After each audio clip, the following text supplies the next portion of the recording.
à Samarkand, dans l'Ouzbékistan, Vladimir Poutine et Xi Jinping avaient mis en scène leur partenariat quelques mois seulement après le début de la guerre en Ukraine. On avait alors compris que la Chine n'avait nullement l'intention de condamner l'offensive russe. Oui, mais le soutien à la Russie reste prudent. Oui, c'est le premier signe de fissure dans ce front. À l'OCS, les participants limitent leurs interventions aux sujets économiques et aux crises régionales. On ferme volontiers les yeux sur les affaires les plus sensibles. Exemple, l'OCS était le premier événement international auquel participait Vladimir Poutine depuis la rébellion avortée. Pour remercier ses alliés pour leur soutien, il aurait sans doute apprécié quelques marques d'affection.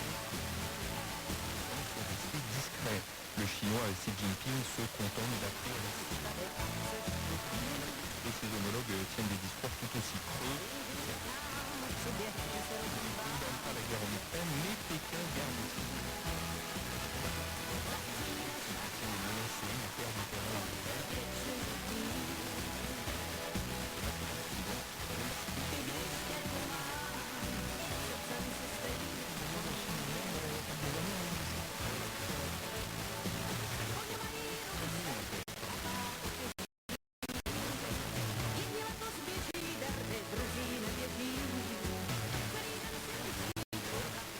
Petit pays de l'Organisation de coopération de Shanghai n'ose pas défier la deuxième puissance mondiale, intimidante, mais l'Inde fait passer ses messages. Les relations sont tendues, on le sait, entre les deux pays les plus peuplés du monde.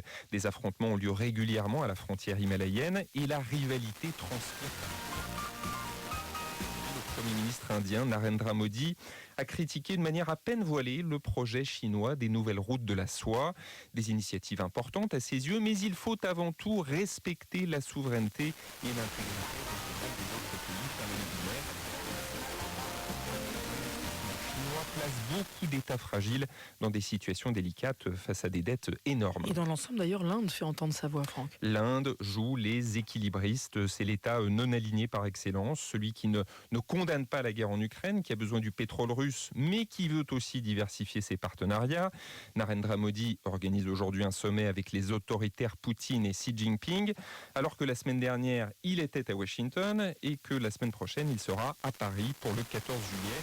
Modi reste donc un allié de Moscou, tout en assurant aux côtés de Joe Biden que les États-Unis sont parmi les partenaires les plus proches au monde. Et puis au sein de l'OCS, l'Inde a un autre rival, le Pakistan, au droit des musulmans chez son voisin. Beaucoup d'intérêts communs donc dans ce front anti-occidental, mais aussi des tensions, de la méfiance, des lézardes.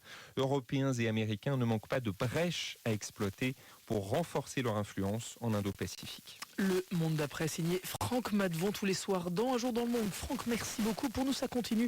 Dans un instant, c'est le téléphone sonne. Juste avant, il y a le journal, car il est tout pile 19h.